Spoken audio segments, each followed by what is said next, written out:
കഴിഞ്ഞ ദിവസം നമ്മുടെ പോലീസ് സ്റ്റേഷൻ്റെ അതിർത്തിയിൽ നിന്ന് ഒരു മൈനറായ ഒരു കുട്ടി മിസ്സായിരുന്നു. രാത്രിയിലാണ് മിസ്സായത്. ഏകദേശം 8 മണി കഴിഞ്ഞപ്പോഴാണ്, 8:30 ആയപ്പോഴാണ് അവരുടെ ബന്ധുക്കൾ ഏകദേശം 10 മണി കഴിഞ്ഞപ്പോൾ പോലീസ് സ്റ്റേഷനിൽ വന്നു. അന്നേരം തന്നെ പോലീസ് അന്വേഷിച്ച് പോയി. ഈ പ്രാഥമിക അന്വേഷണത്തിൽ നമുക്ക് എവിടെയാണെന്ന് കിട്ടിയില്ല. കാരണം കുട്ടി എന്താ കൊണ്ടുപോയിട്ടുണ്ടെന്നൊന്നും വീട്ടുകാർക്കും അറിയില്ലായിരുന്നു. അന്നേരം തന്നെ FIR ഡ്രാഫ്റ്റ് ചെയ്തു. അന്നേരം 1 മണി ആയപ്പോഴത്തെ, അതായത് 12 മണി കഴിഞ്ഞപ്പം FIR ഇട്ടു. രാവിലെ വന്നു, മറ്റു കാര്യങ്ങളെല്ലാം നോക്കി. അപ്പോൾ തന്നെ നമ്മൾ ടീമിനെ അറേഞ്ച് ചെയ്തു. ഈ കുട്ടി പോയ സമയത്ത് ഒരു വല്യമ്മയുടെ ഒരു മൊബൈൽ ഫോണും കൊണ്ടുപോയിട്ടുണ്ടായിരുന്നു. ഒരു സുഹൃത്തിൻ്റെ കൂടെയാണ് പോയതെന്നാണ് മാത്രമേ അറിയുള്ളൂ. അത് ആരാണെന്ന് എന്താണെന്നൊന്നും അറിയില്ലായിരുന്നു. പിന്നീട് ഞങ്ങളുടെ അന്വേഷണത്തിനകത്ത് അത് മുൻപം ഹാർബറിൻ്റെ അടുത്ത് ഐസ്ക്രീം വിൽക്കുന്നൊരു പയ്യനാണ് കൂടെ പോയിട്ടുള്ളതെന്ന് പറഞ്ഞു. അഡ്രസ്സൊന്നും നമുക്ക് വ്യക്തമല്ല. ഇൻസ്റ്റാഗ്രാം മാത്രമേ ആ പയ്യൻ ഉപയോഗിക്കുന്നുള്ളൂ. ഞങ്ങൾ അന്വേഷിച്ച് വന്ന സമയത്ത് ഒരു ബ്രോക്കൺ ഫാമിലിയിൽപ്പെട്ട പയ്യനാണത്.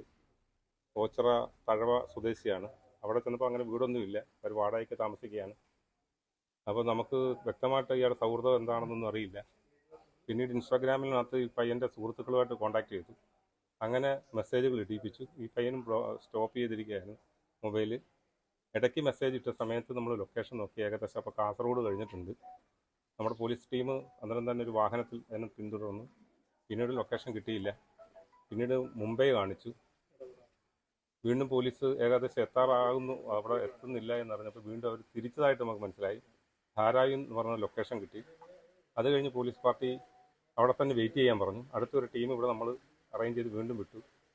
അപ്പോഴത്തുള്ള ലൊക്കേഷനും, കാരണം നമുക്ക് ടൈപ്പ് ഒരു ലൊക്കേഷൻ കിട്ടിയിട്ട് പോലും അവിടെ നിന്ന് ട്രേസ് ചെയ്യാൻ പറ്റുന്ന അത്രയ്ക്ക് ജനനിബിഡമായ സ്ഥലമാണ് ധാന, അതുപോലെ ധാരാവി എന്നൊക്കെ പറഞ്ഞ സ്ഥലങ്ങൾ.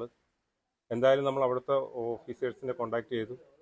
നമുക്ക് കിട്ടിയ ഇൻഫർമേഷൻ കൊടുത്തു. എന്നാലും രാത്രികാലങ്ങളിലൊന്നും അവരുടെ സഹായം വളരെ കുറവാണ്. എങ്കിൽ നമ്മുടെ ഇവിടുത്തെ കേരള പോലീസ് രാത്രിയിലൊക്കെ സെർച്ച് ചെയ്യുന്ന പോലൊന്നും അവരത്ര, എങ്കിലും അവരുടെ സഹായം നമ്മൾ അഭ്യർത്ഥിച്ചുകൊണ്ട് തന്നെ നീങ്ങി.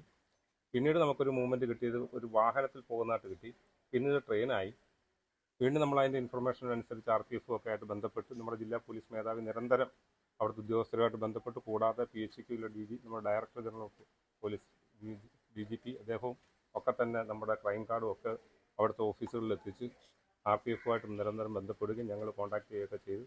എന്തായാലും നമുക്ക് മനസ്സിലായി നിസാമുദ്ദീൻ എക്സ്പ്രസ്സിൽ അവർ പൂനെയിൽ 3:50 നമ്മൾ സമയം, ഏകദേശം 4 മണിയാകുമ്പോൾ എത്തുമെന്ന് മനസ്സിലാക്കി. അതനുസരിച്ച് നമ്മൾ തലേദിവസം വെയിറ്റ് ചെയ്ത പാർട്ടി താനേന്ന് പൂനെയിലെത്തി പെട്ടെന്ന് തന്നെ ട്രെയിൻ നിർത്തിയ സമയത്ത് ഫ്രണ്ടും ബാക്കും ഉള്ള ജനറൽ കമ്പാർട്ട്മെൻറ്റിൽ കയറത്തുള്ളതെന്ന് മനസ്സിലാക്കി. അങ്ങനെ കമ്പാർട്ട്മെൻറ്റ് പരിശോധിച്ച സമയത്താണ് കുട്ടികളെ നമുക്ക് കിട്ടിയത്. എന്തായാലും വളരെ അനുഗ്രഹമാണ്. പക്ഷേ നമുക്ക് പറയാനുള്ളത്, കുഞ്ഞുങ്ങളെ നല്ല രീതിയിൽ നോക്കുക, ശ്രദ്ധിക്കുക, അവരുടെ മാറ്റങ്ങൾ ശ്രദ്ധിക്കുക. കുട്ടികൾ കൈവിട്ട് പോകുമ്പോൾ നമ്മൾ എടുക്കുന്ന എഫർട്ട് അവരെ പരിപാലിക്കുന്നതിന് നമ്മൾ ആക്കണം എന്ന് മാത്രമേ ഉള്ളൂ പോലീസിന് പറയാനുള്ളത്. അവിടെ പുറപ്പെട്ടിട്ടുണ്ട്. ഓണാകുമ്പോൾ അതെ, ഞങ്ങൾ മെസ്സേജ് പയ്യനെ കൊണ്ട് നമ്മൾ മെസ്സേജ് ഇടിപ്പിച്ചുകൊണ്ടിരുന്നു. അങ്ങനെ ആണ് നമുക്ക് അവൻ ഓണാകും. അപ്പം അങ്ങനെയാണ് നമുക്ക് അതിൻ്റെ ലൊക്കേഷൻ. സൈബർ ഇടയ്ക്ക് അവൻ ഓഫാക്കും. മെസ്സേജ് ഇട്ട് കഴിഞ്ഞാൽ അവൻ ഓഫാക്കുന്നുണ്ട്. സുഹൃത്തിനെ കൊണ്ട് മെസ്സേജ് അയക്കും. അതെ. ഒപ്പമുള്ള പയ്യൻ അവൻ പ്രായപൂർത്തിയായിട്ടുള്ളതാണ്. അവന് കസ്റ്റഡി എടുത്തിട്ടുണ്ട്. നമ്മൾ മിസ്സിംഗ് കേസ് മാത്രമേ ഉള്ളൂ. അതോ ഇപ്പോൾ മിസ്സിംഗ് കേസാണ്. ഇനി നമ്മൾ കൊണ്ടുവന്നതിന് ശേഷം മറ്റ് കാര്യങ്ങളൊക്കെ ആയിട്ട് പോക്സോ ഉണ്ടെങ്കിൽ പോക്സോ കേസ് ചെയ്യും, മറ്റു കാര്യങ്ങൾ ചെയ്യും. ഏകദേശം 25 വയസ്സോളം ഉണ്ട്. ഇവിടെ ഐസ്ക്രീം വിൽക്കുക, അങ്ങനെ നിന്ന് ഓരോ ജോലികൾ ചെയ്യുന്ന പയ്യനാണ്.